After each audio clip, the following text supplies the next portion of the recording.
بسم الله الرحمن الرحيم. لا أقسم بهذا البلد وأنت حل بهذا البلد ووالد وما ولد. لقد خلقنا الإنسان في كبد. أيحسب أن لن يقدر عليه أحد. يقول أهلكت مالا لبدا. أيحسب أن لم يره أحد. ألم نجعل له عينين ولسانا وشفتين وهديناه النجدين. فلاقتحم العقبة وما أدراك ما العقبة.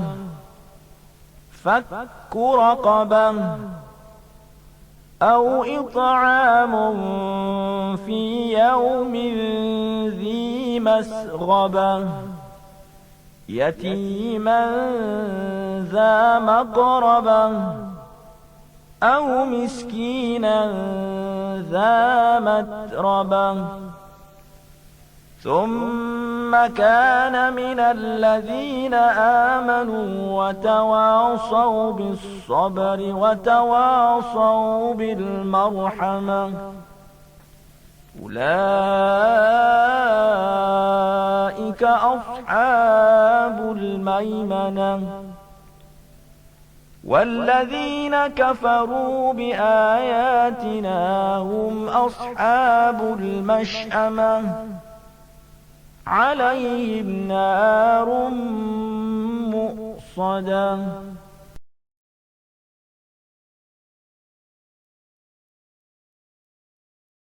بسم الله الرحمن الرحيم.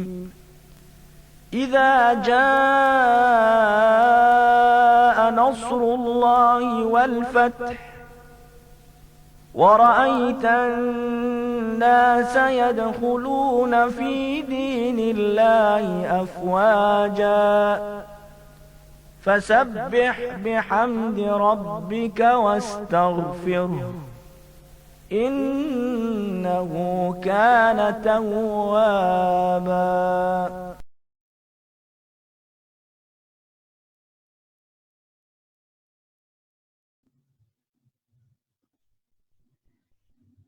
بسم الله الرحمن الرحيم.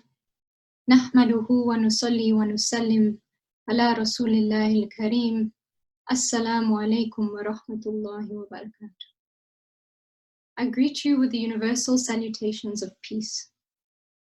I greet you from the city of spires, in my humble college room at the University of Oxford. And I greet you with the blessings of the coming end of the holy month of Ramadan, a month that has been very different to what we had expected, and I am sure one that we will not forget. Ramadan is a month of worship, reflection, and purification. It is a time for us to set aside our bodily needs as a means of connecting to our higher purpose. It is a time for us to press pause and start anew. This Ramadan has been different. For some, this Ramadan has been alone.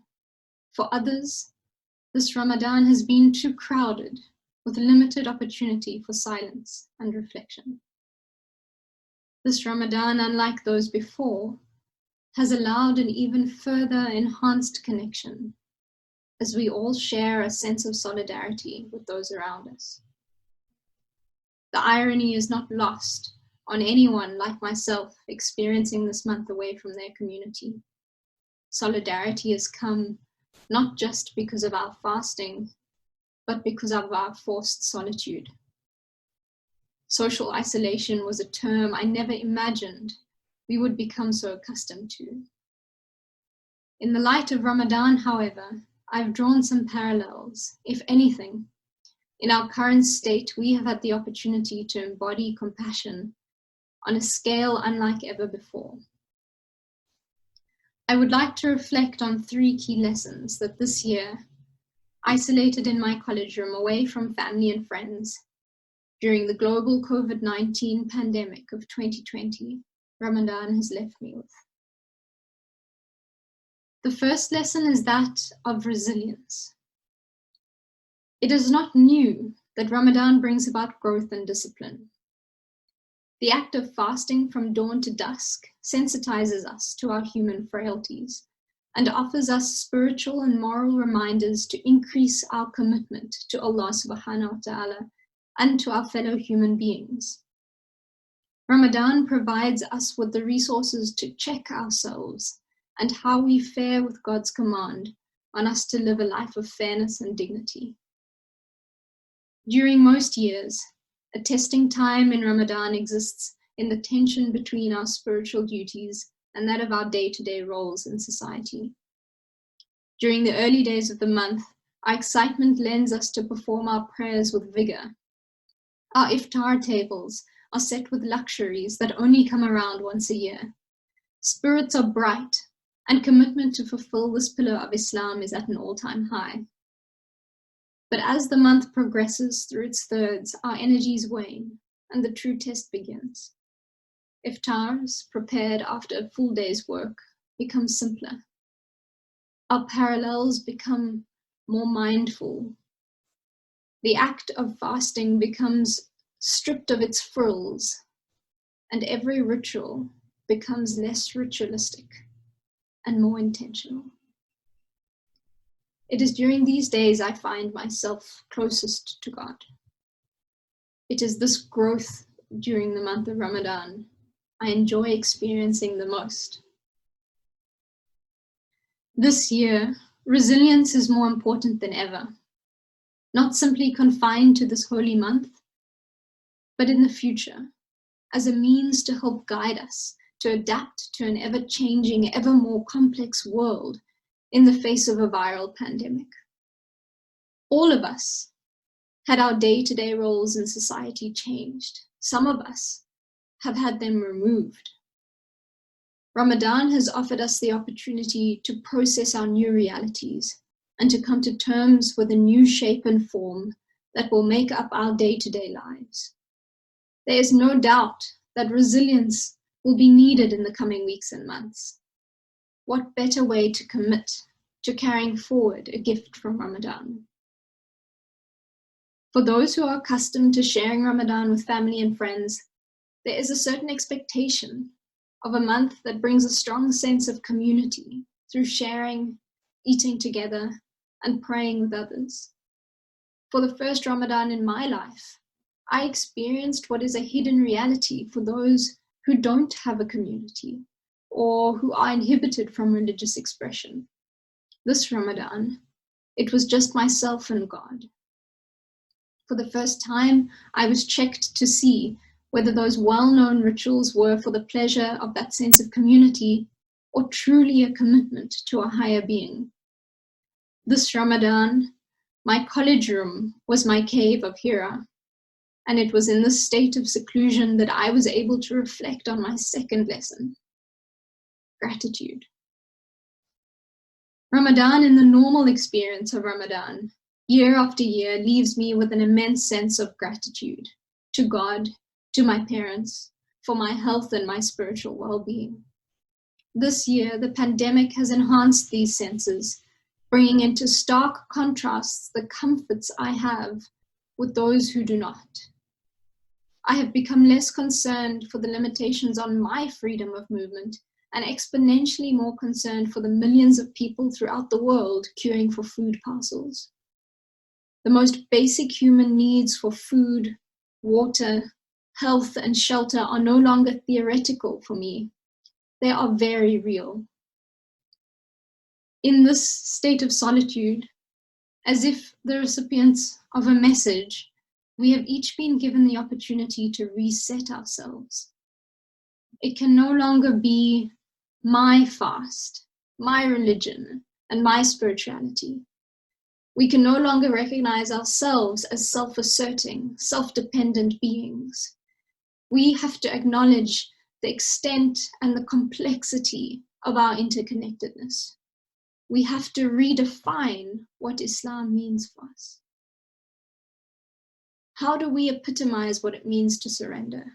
How do we bring out the beauty of this message in all of our daily actions?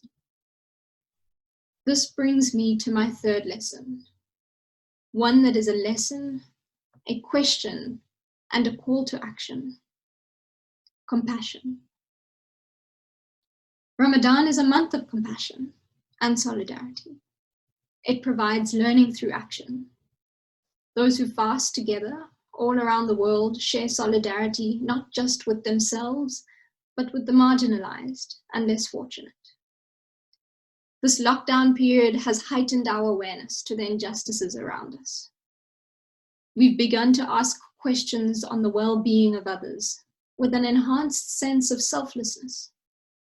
We wear masks not to protect ourselves, but to protect others. We buy only the food necessary to get us by, so that there will be enough for the next person who comes along. We are more aware of our individual and collective impact on the environment and the damage we have done to our magnificent planet. And we fast, not for our own sake, but for that of others.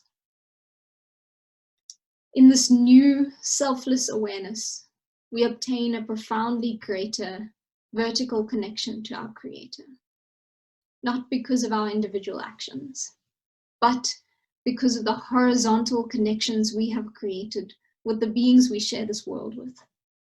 Spirituality is no longer about my voice, but about ensuring that everyone around me has the opportunity to speak, and that we can speak to each other.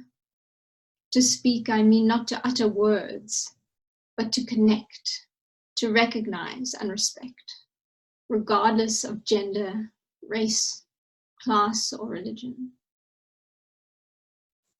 The coincidental combination of Ramadan, the pandemic, and being separated from those closest to me has nurtured a far deeper experience of Ubuntu than I had ever expected. And I am proud to be part of a spiritual community that expects this of me. The Claremont Maynard Mosque teaches a comprehensive and compassionate vision of Islam, one at which creating a more just, human, and caring society is at its very core. In conclusion, these three lessons of resilience, gratitude, and compassion are not new. They are old reminders brought to the fore by the moment we find ourselves in. It would be unfortunate if we let these pass us by, only to hope that maybe they come around again next year. Let us resolve to perform our fast during the last days of this holy month, not merely as a duty, but as a pillar on which we build the love and solidarity for everyone on this earth. Let us in the coming days and beyond be gentle to each other, modest in our hearts, and dignified in our actions.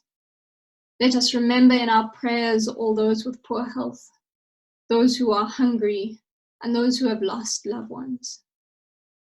Let us remember the brave workers all around the world, working at our front lines, and let us recognize, appreciate, and celebrate all of their good deeds.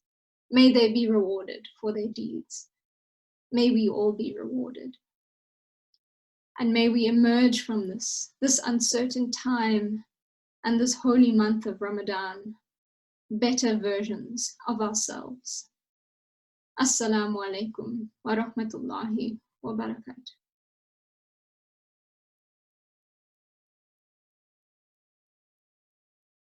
بسم الله الرحمن الرحيم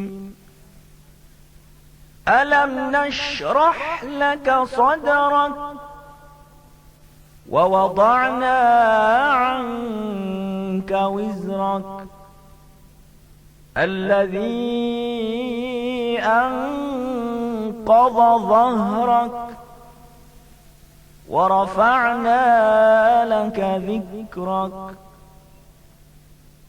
فإن مع العسر يسرا إن مع العسر يسرا فإذا فرغت فانصب وإلى ربك فارغب